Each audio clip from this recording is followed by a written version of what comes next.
Hey everyone, this is AYBL Maine, and just going to try something a little different. I'm going to mix it up a little bit on alternating days as much as I can and try to do something a little bit different with my top 5. So today what I was going to do is I was going to give you maybe not the top 5 blues albums of all time, certainly, but I'm going to give you like my favorite 5 blues albums that I currently have in my catalog.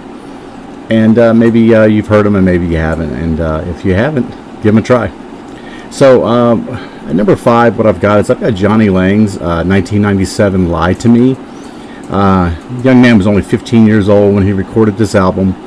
He recorded it alongside a set musician, Bruce McCabe, who wrote some of the tracks on here that we'll cover here in just a second. The title track is fantastic. What a great rhythmic blues guitar this kid can play. He also does a cover of Sonny Boy Williamson's Good Morning Little Schoolgirls on here. A couple tracks that are really good that McCabe wrote for him were like Rack 'Em Up and The Darker Side. So those are tracks that you should definitely check out. Eric Clapton was so enamored with this young man's ability to play guitar that he asked him to go on tour with him at one point. So he also appeared in the Blues Brothers 2. I think you'll see him if you take a look at that. He's one of the guitar players in the movie. So you should definitely check this album out. 1997's Lie to Me by Jonny Lang. Number 4 would have been from 1986. It's Robert Cray. His band. A little bit of mixture of soul and R&B and blues from his album Strong Persuader.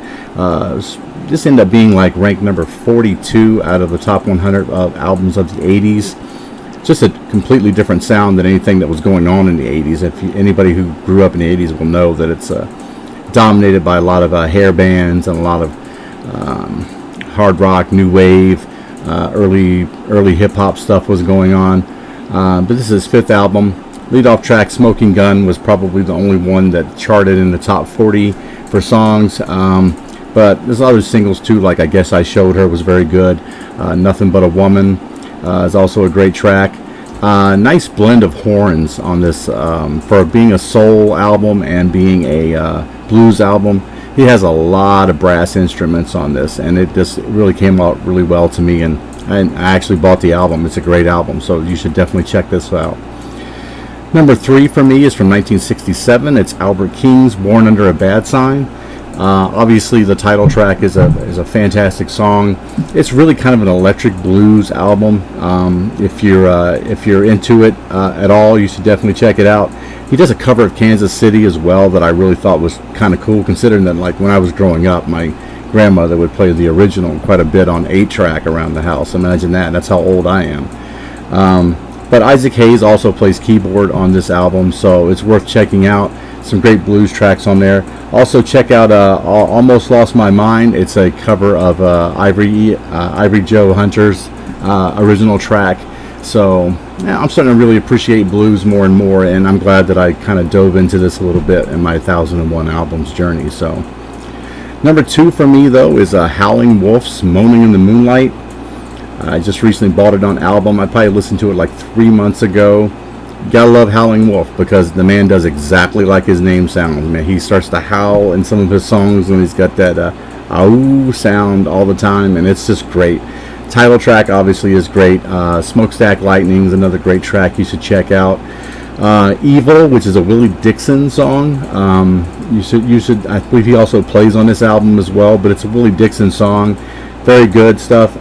This album was ranked 400, I think it's 475 or 476 on Rolling Stone's most recent top 500 albums of all time. So it is definitely an album worth checking out if you're into blues at all. So like a must-have. Probably number 1 for me though, right now anyway, until I get a chance to listen to a lot more blues records, is going to be Muddy Waters at Newport, 1960.